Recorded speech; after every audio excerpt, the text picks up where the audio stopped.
Hello learners, I am Diksha Sharma and you are watching commerce.com. Today we are going to discuss regression analysis. Regression analysis हमारा correlation से next topic है. Correlation coefficient को हम अपनी last video तक complete कर चुके हैं, तो आपने अगर वो topics नहीं देखे हैं तो definitely उन्हें ज़रूर देखिएगा. Okay, so let's begin with the very first slide. Before starting, please like this video and subscribe to commerce.com for all valuable lectures and content. And don't forget to like this video.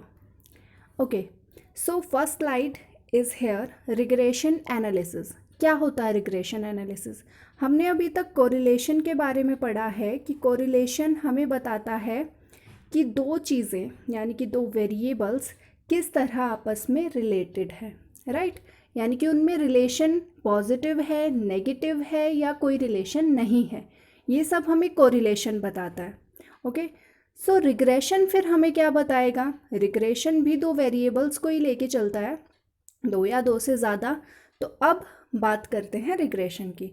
The term regression was first used by sir Francis Galton in 1876.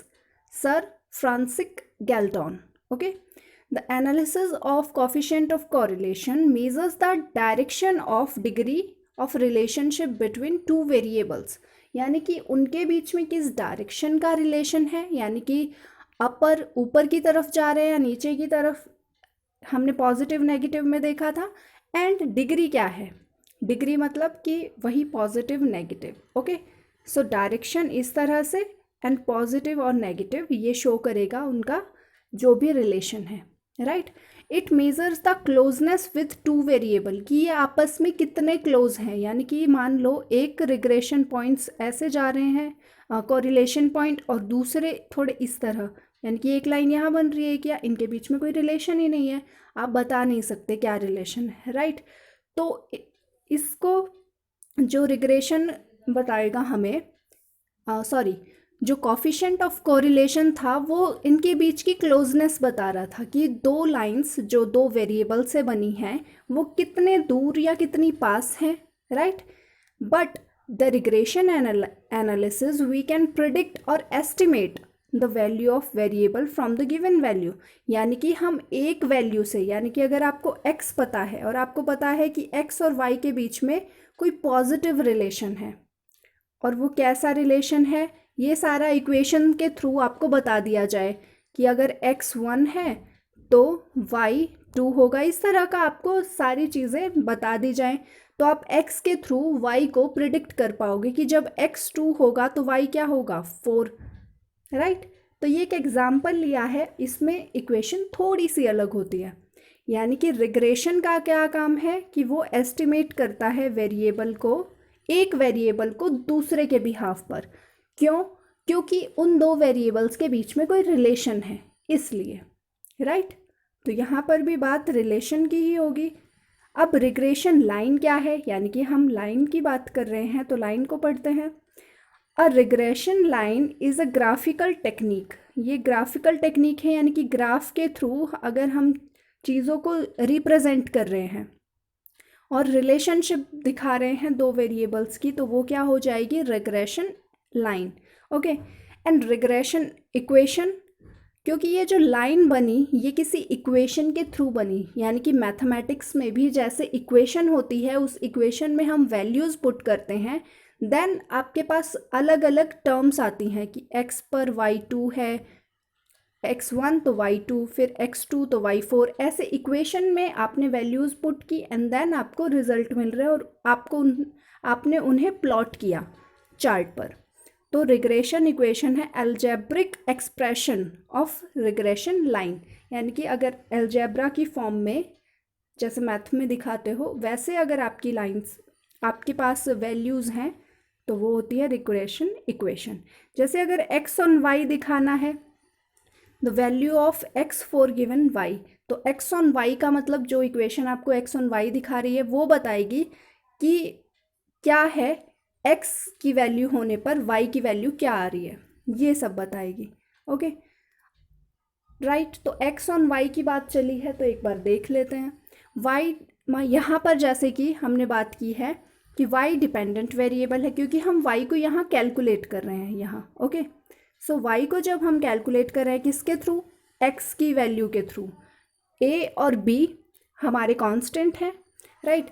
So a और b की values हम अलग से calculate करेंगे और x के through हम y को निकाल रहे हैं, यानी कि y तो क्या हुआ फिर, डिपेंडेंट वेरिएबल, क्योंकि हम इसकी वैल्यू प्रिडिक्ट करने वाले हैं किसके थ्रू, x के थ्रू, जो कि इंडिपेंडेंट वेरिएबल है, राइट। सो इंडिपेंडेंट वेरिएबल वो है जिसके थ्रू हम वैल्यू प्रिडिक्ट करेंगे, और डिपेंडेंट वेरिएबल वो है जिसकी वैल्यू हम डिटरमाइन करेंगे या प्रिडिक्ट करेंगे। और एक और चीज़ कि रिग्रेशन ज्योमेट्रिक मीन होता है टू रिग्रेशन कॉफिशिएंट्स का, यानी कि रिग्रेशन कॉफिशिएंट क्या होंगे, regression coefficient of x on y and regression coefficient of y on x, इन दोनों की मल्टीप्लाई और साथ में अंडर रूट कर दिया जाए तो वही हमारा क्या होगा, regression analysis. Okay, I hope यहाँ तक क्लियर है, और आगे हम और इन्हें डिटेल में डिस्कस करने वाले हैं। सो टाइप ऑफ रिग्रेशन, जैसे कि कोरिलेशन में होते हैं टाइप, वैसे ही यहाँ पर है simple, multiple, linear, non linear, total and partial. So simple वो होगा जैसे कोरिलेशन में था, जहाँ हम सिर्फ दो वैल्यूज़ के या दो वेरिएबल के बीच में रिलेशनशिप को कंसीडर कर रहे हैं, राइट। और अगर हम मल्टीपल की बात करें तो मल्टीपल में हम दो से ज़्यादा के बीच में वैल्यूज़ को डिटरमाइन या कंसीडर करके चलेंगे। Okay, now linear and non linear, linear जहाँ पर रिलेशनशिप आपको सीधी एक लाइन में दिखे, राइट, या तो वो पॉजिटिव या नेगेटिव कुछ भी हो सकती है, लेकिन एक लाइन बनाए रिलेशनशिप, यानी कि the linear relationship, linear relationship based on straight line tenth the equation which is no power higher than 1, यानी कि जहाँ पर जो इक्वेशन होगी वो पावर, जो वैल्यू आएंगी वो भी 1 आएंगे, या तो वो पॉजिटिव या नेगेटिव 1। ओके, तो ये चीज़ आपको क्लियर हुई। और जो एक सीधी लाइन ना बनाए और रिलेशनशिप कुछ इस तरह से बनी हो अलग अलग, तो यानी कि यहाँ पर क्या है, पॉजिटिव नेगेटिव, पॉजिटिव नेगेटिव की बात नहीं कर रहे हैं हम यहाँ हम बात कर रहे हैं सिर्फ कि ये एक सीधी लाइन बना रही हैं या अलग अलग लाइंस बना रही हैं, that's it. Okay, so non linear आपको पता लगा, right. So now total and partial, in the case of total relationship all the important variable are consider, right।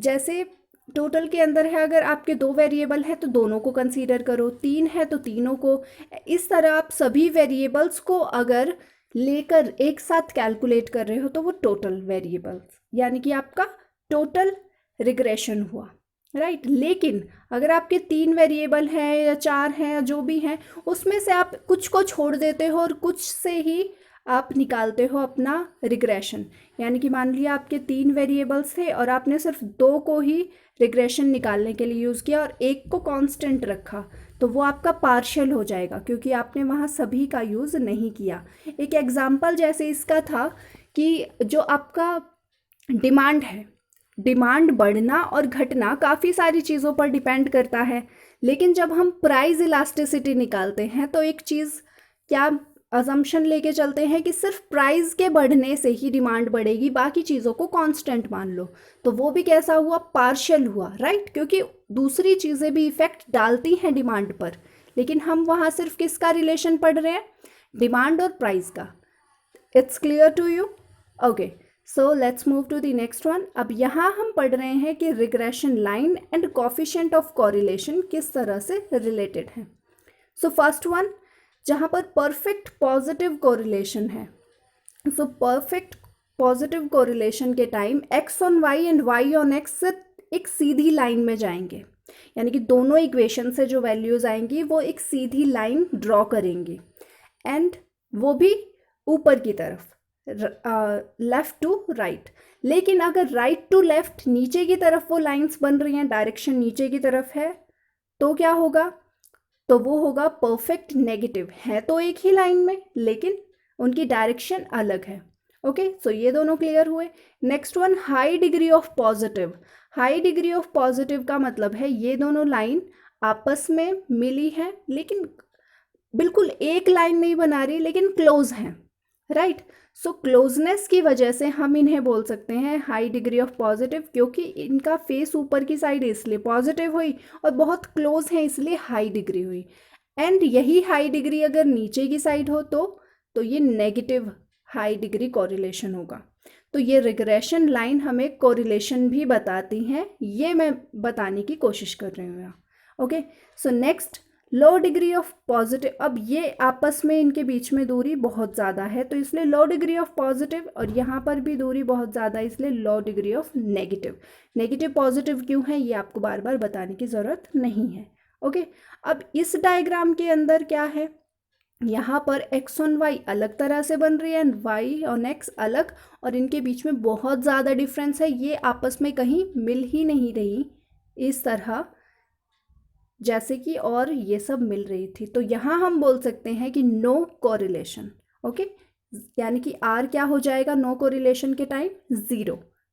Okay, let's move to the next slide which is okay. So now methods of calculating correlation regression equation. So regression equation को calculate कैसे करते हैं अब हम यहाँ पर पढ़ेंगे। Okay, सो दो मेथड हैं यहाँ पर कैलकुलेट करने के रिग्रेशन इक्वेशन को। So first one is regression through normal equation, यानी कि आप एक नॉर्मल इक्वेशन के थ्रू कैलकुलेट कर रहे हो। तब क्या है इक्वेशन एक्स ऑन वाई, तो एक्स ऑन वाई कैसे कैलकुलेट करोगे, उसका फॉर्मूला है x equal to a plus b y. अब क्वेश्चन अराइज होगा कि चलो x हम कैलकुलेट कर रहे हैं, राइट, y के थ्रू, तो y की वैल्यू कहाँ से आएगी, तो x एंड y आपको सीरीज दी गई होंगी, उनके थ्रू आप x एंड y की वैल्यू निकालोगे।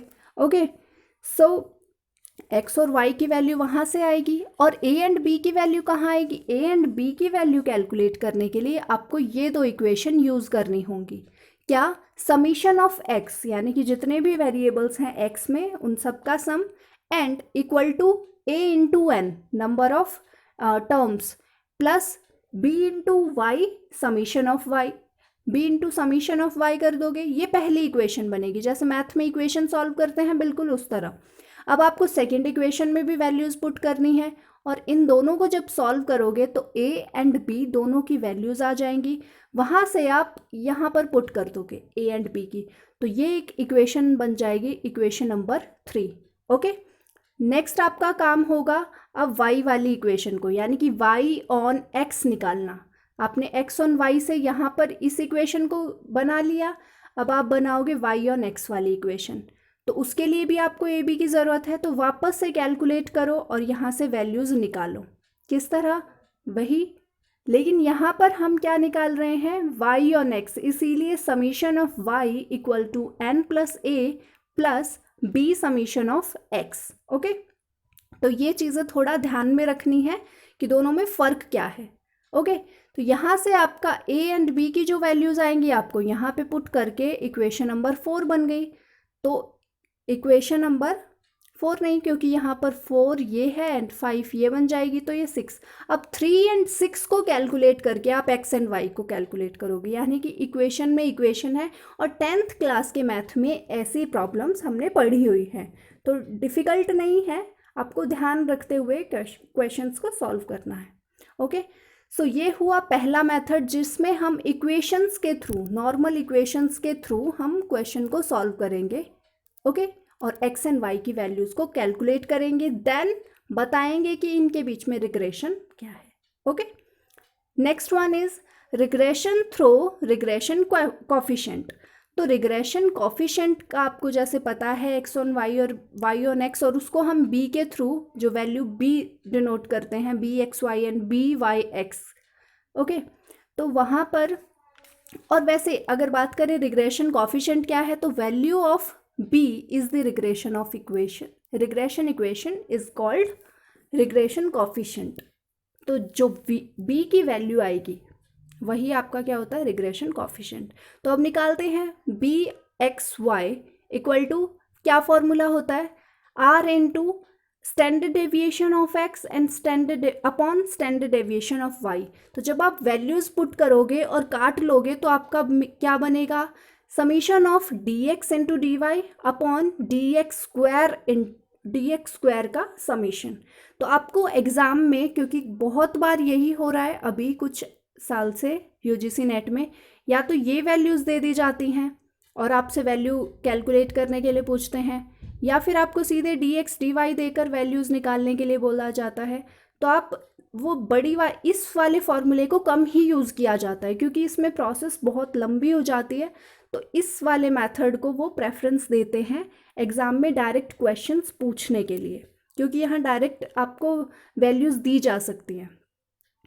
तो राइट, आपको ये सारा समझ में आया कि किस तरह। तो एक्स ऑन वाई आप इस फॉर्मूले से निकालोगे एंड वाई ऑन एक्स इससे। तो इसमें ज़्यादा बताने का नहीं है। जब आपको बी एक्स वाई निकालना है तो r into standard deviation of x upon standard deviation of y करोगे। जब आपको वाई ऑन एक्स निकालना है तब standard deviation of y upon standard deviation of x. Okay, right. So let's move to the next slide, which is properties of regression coefficient. So अब regression coefficient की properties क्या है, क्योंकि कुछ questions आपके फॉर्मूला मेथड से बनते हैं तो इम्पॉर्टेंट क्वेश्चन आपके प्रॉपर्टीज़ से भी बनते हैं। So both regression coefficient must have same sign, यानी कि जो रिग्रेशन कॉफिशेंट आएंगे आपके तो उनके सेम साइन होने चाहिए, यानी कि या तो वो दोनों ही पॉजिटिव हों या दोनों ही नेगेटिव हों।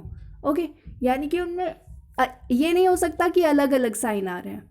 सो कोरिलेशन कॉफिशेंट, अब आर की बात कर रहे हैं हम, तो correlation coefficient is the geometric mean of regression coefficient. तो रिग्रेशन कॉफिशेंट कैसे है, ज्योमेट्रिक मीन वो हमने देख लिया था, क्योंकि हम क्या करते हैं b x y into b y x करते हैं और उसका अंडर रूट निकालते हैं, इसीलिए हम बोल रहे हैं। तो ये चीज़ दोबारा रिपीट हुई तो इसे ध्यान में रखिएगा। इफ़ कोरिलेशन कॉफिशेंट यानी कि r will be have same sign as the regression coefficient, यानी कि आपका जो कोरिलेशन ऑफ कॉफिशेंट होता है उसके सेम साइन, यानी कि आर में आर पॉजिटिव या नेगेटिव होगा जब आपका ये रिग्रेशन कॉफिशेंट भी पॉजिटिव या नेगेटिव है। यानी कि अगर आपका रिग्रेशन पॉजिटिव है तो कोरिलेशन भी पॉजिटिव होगा, अगर आपका रिग्रेशन नेगेटिव है तो कोरिलेशन भी नेगेटिव ही होगा। राइट, दोनों में क्या है, सेम प्रोपोर्शन का रूल है। If one regression coefficient is greater than unitary, यानी कि अगर आपका एक रिग्रेशन कॉफिशेंट यानी कि मान लो बी एक्स वाई या फिर बी वाई एक्स, उनमें से कोई एक यूनिटरी है, वन है, then other regression must be less than unitary. एक अगर मोर देन यूनिटरी है तो दूसरे को लेस देन यूनिटरी होना पड़ेगा, ये रूल है। Okay, next, regression coefficient are independent of origin but not scale. तो ओरिजिन और स्केल में क्या डिफरेंस है हमने लास्ट क्लास में देख लिया था। तो जो कॉफिशेंट ऑफ कोरिलेशन होता है वो इंडिपेंडेंट होता है ओरिजिन से, लेकिन स्केल से नहीं होता। Arithmetic mean of B1 plus B2, B1 और B2 आप कैलकुलेट कर लेते हो BXY एंड BYX करके। तो अगर आप उनका अर्थमेटिक मीन निकाल दो, यानी कि इन दोनों को प्लस एंड डिवाइडेड बाय 2 कर दो, तो या तो वो R से बड़े होंगे, यानी कि आपकी कॉफिशेंट ऑफ कोरिलेशन से बड़े, या फिर उसके equal. Right, next point is if R 0, यानी कि आपका कॉफिशेंट ऑफ कोरिलेशन 0 है तो वेरिएबल्स अनकोरिलेटेड होंगे। यानी कि अगर वही बात है कि अगर आपका कोरिलेशन 0 है, कोरिलेशन है ही नहीं उनके बीच में कोई रिलेशन, तो रिग्रेशन भी 0 होगा। The line of regression become perpendicular to each other, तो वही इस तरह से आपका रिग्रेशन लाइन बनेगी। ये हमने अभी लास्ट स्लाइड में पढ़ा था। इफ़ R इक्वल टू 0 तो क्या होगा, देन BXY एंड BYX भी 0 ही होंगे। Okay, so next point is R अगर +1 या -1 हो, क्योंकि रिग्रेशन पॉइंट भी क्या होते हैं +1 से लेके -1 तक ही आएगा जो भी वैल्यू आती हैं, and the value of regression either consider और पैरेलल टू ईच अदर। तो या तो वो कॉइंसाइड होती हैं अगर वो +1 या -1 होती हैं तो या तो वो पैरेलल होंगी या कोइंसाइड होंगी एक ही लाइन पर। ओके, सो ये क्लियर हुआ यहाँ तक। The angle between regression line indicate the degree of dependence between the variable. तो जो एंगल बनता है, एंगल हमें क्या दिखाता है कि वो आपस में कितना डिग्री एक दूसरे से रिलेटेड हैं या एक दूसरे पर डिपेंड हैं, राइट। तो वो एंगल हमें डिपेंडेंस शो करता है। And next point is if standard deviation of x and standard deviation of y equal है, तो फॉर्मूला तो वैसे यही होता है r into standard deviation of x and standard deviation of y। अगर यही दोनों इक्वल हैं तो यहाँ पर 1 आ जाएगा, तो क्या होगा आपका bxy equal to byx equal to r हो जाएगा, राइट। क्योंकि आंसर क्या आएगा, दोनों ही केस में r आएगा। इसीलिए आपको अगर अच्छे से फॉर्मूला पता है तो भी आप प्रॉपर्टीज़ को अच्छे से कर पाओगे, राइट। मतलब आपको ज़्यादा यहाँ याद करने की ज़रूरत नहीं पड़ेगी। Next point is coefficient of determinate. जो कॉफिशेंट ऑफ डिटर्मिनेट कैसे निकलता है, आर स्क्वायर से। सो आर स्क्वायर क्या होता है आपका bxy इंटू byx। ऐसा क्यों होता है, ये भी फॉर्मूला के थ्रू ही बना है। देखो byx की वैल्यू क्या होती है, आर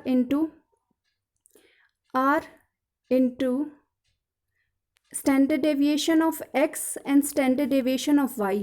और वहीं दूसरी तरफ आप क्या करोगे, आप मल्टीप्लाई कर रहे हो byx से, तो यहाँ पर स्टैंडर्ड डेविएशन ऑफ y ऊपर आ जाएगा and standard deviation of x नीचे, तो इससे ये कैंसिल, तो क्या बचा r इंटू आर। तो यही होता है हमारा coefficient of determinate. It's clear to you. Now use of regression analysis, कि हम इसका यूज़ कहाँ करते हैं। तो देखो, जैसे हमें रिलेशन की ज़रूरत पड़ती है कि हमें पता होना चाहिए कि दो वेरिएबल के बीच में कैसा रिलेशन है, राइट। तो इसी तरह हमें एक वेरिएबल अगर पता है तो उसके थ्रू हमें दूसरा वेरिएबल भी कैलकुलेट करना आना चाहिए, क्योंकि यही यूज़ होता है आगे। इसीलिए रिग्रेशन का यूज़ है स्टैटिस्टिक में बहुत ज़्यादा। So regression analysis help in establishing functional relationship between 2 और मोर वेरिएबल्स। ओके, कि एक के बदलने से दूसरा क्या और कैसे बदलेगा। Since most of the problem of economic analysis are based on cause and effect. जैसा कि इकोनॉमिक्स में क्या होता है कि बहुत सारी चीज़ें कॉज एंड इफेक्ट पर डिपेंड करती हैं, और जो रिग्रेशन एनालिसिस है हमें कॉज एंड इफेक्ट ही बताता है, तो इसका वहाँ पर बहुत ज़्यादा यूज़ होता है और ये हाईली वैल्यूएबल टूल है। Okay, now regression analysis predict the value. ये वैल्यूज़ को प्रिडिक्ट करता है ना, एक x के थ्रू अगर हम y निकाल रहे हैं तो वैल्यू प्रिडिक्ट ही तो करना है। तो उससे क्या होगा, values of dependent variable from the value of independent variable, ऐसा करते हैं हम, और इसका यूज़ है रिसर्च में। And we can calculate coefficient of correlation. हम रिग्रेशन के थ्रू कॉफिशेंट ऑफ कोरिलेशन भी निकाल सकते हैं एंड डिटर्मिनेट भी निकाल सकते हैं, और इसका उल्टा रिग्रेशन के थ्रू भी निकाल सकते हैं। तो ये आपस में रिलेटेड हैं। The statistical analysis of demand curve, supply curve, production function, क्योंकि हमने अभी एग्जांपल लिया था ना प्राइस एंड डिमांड का, तो वहाँ पर सब जगह रिग्रेशन एनालिसिस बहुत ज़्यादा यूज़ होता है। तो हमने यूज़ पढ़ लिए रिग्रेशन एनालिसिस के। आप चाहें तो डिफरेंस पढ़ सकते हैं कोरिलेशन एंड रिग्रेशन के बीच में, और रिलेशन क्या है वो भी अलग से, तो इट्स अप टू यू। वैसे मैंने यहाँ क्लियर कर दिए हैं। So that's all for today's lecture. I hope you like this video. So please like, share and subscribe our channel, and like and share this video. So keep learning, keep growing, and stay healthy and happy.